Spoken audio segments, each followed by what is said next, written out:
Почитуван професор Марјановиќ, почитувани колеги, почитувани пријатели.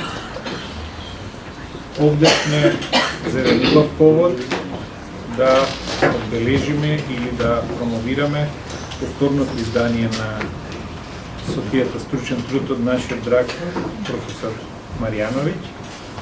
При тоа, она што го загатна деканот, имаме и една друга вест за славење во академските простори. Вчера е објавен законот за високо образование, со кој што на голема врата се враќа автономијата на универзитетот и автономијата во високото образование во нашата земја. Уште една голема победа на академската заедница. Но сега да се вратиме на она за што сме тука. Мојата улога е во улога на иницијатор на целата работа, односно иницијатор за повторното објавување на оваа книга како еден символичен гест и обид за исправање на една голема неправда која што се случувала централно во просториите на овој факултет. Соочувањето со тоталитарното минато и со неправдата која што систематски е нанесувана врз поединци и групи, мотивирана од идеолошко-политички причини, е основен услов за успешна демократска транзиција денес. Соочувањето со минатото е нужно за да се овозможи најчесто задоснета правда за сите оние кои што својот комодитет, благосостојба, а често пати и својот живот го имаат жртвувано, за да се спротивстават на тоталитарната монолитност за чија што кауза режимите ги жртвуваат благосостојбата и животите на многу луѓе. Соочувањето на минатото не го продолжува кругот на одмазда. И не е цел на овој чин одмазда спрема никого. Напротив, целта на овој чин е да се прекине кругот на одмаздата, да се овозможи фер и непристрасна постапка за сторителите на злоделата, како што тие никогаш не им ја овозможено своите жртви, и конечно да дојде до една сеопшта катарза за никогаш повторно да не се западне во лудилото предизвикано од обскурните тоталитарни идеологии. На почетокот на 80-те години од минатиот век се појавија првите пукнатини во тоталитарниот комунистички свет. Тие пукнатини не ја заобиколија низ земјата во која што живеевме, СФР Југославија. И таму се појавија бројни спротивставени тенденции, меѓутоа центарот на случувањата беа Словенија, Хрватска и Србија. За разлика од нив, темниот билет на Југославија, како што ја нарекуваа Македонија, тонеше во летаргијата на системот што пропади. За тие од нас кои што се сеќаваат на тие времиња, два настани веројатно ги обележаа 80-те години и двата потекнаа од Република Македонија, односно од тогашна Социјалистичка Република Македонија.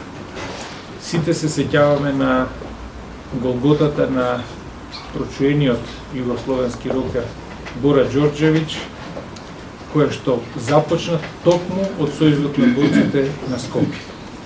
Токму од овде за оној познат стих за идеале гинобудале. За разлика од професорот Марјановиќ, Бора Ѓорđević имаше среќата да уметничката средина во Белград и во Србија, слободарската Југославија застане за него и успее лесно да го преброди тоа. Наспроти тоа, вториот настан, кој што се случи во нашиот темен Вилајет, беше со малку потравматични последици. Естаблишментот, составен претежно од догматици, поготово после општествената изолација на либералните тенденции во партиското раководство од крајот на 60-те и почетокот на 70-те години, ги пречувствуваше промените што неизбежно доаѓаат. Еден навидум небитен инцидент, кој што траеше безмалку 2 години на правниот факултет при нашиот универзитет, ги возбуди духовите и предизвика партиски случај од дотогаш невидени размери.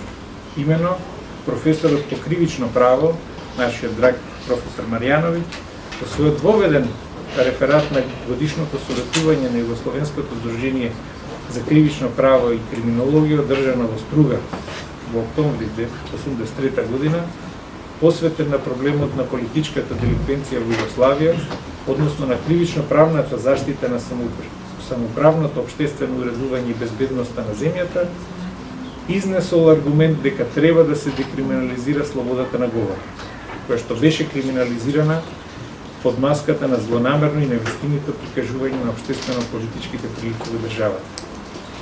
Тој се заложил општеството да ги самозаштити своите уверувања со силата на аргументите, а не со силата на казната, лимитирајќи го казнувањето единствено на оние што подготвуваат или извршуваат насилно уривање на коренот. Она што следува историја. Професорот Марјановиќ помина низ лична и семејна травма, обидувајќи се да се одбрани од реакциите на локалните бранители на системот, докажаните кадри, сместени на нашиот факултет и матичниот факултет на професорот на Марјановиќ, во неговиот матичен сојуз на комунистите, во печатот, но и низ мрачните ходници на тајните служби. Пред нас е повторното издание на сутијата стручен труд, со кое што професорот ја има напишано за да остави трага за потомство, за она што се случувало во тие бурни месеци кон средината на 8-та декада од 20-тиот век. Ова издание е од посебно значење за нас, наставниците на правниот факултет. Но зошто? Затоа што новите генерации се временски оддалечени од овие наставници. Тие треба да добијат увид и подсетник во страшните последици од тоталитарната репресија, независно од која боја е таа, и од ужасната неправда сторена врз голем број на поединци и групи. Но ова издание е значено и бидејќи доаѓа од правниот факултет. Факултетот, чии што професори учествуваа во неправдата, и од каде што дојде најголемиот и најстрашниот удар кон професорот Марјановиќ.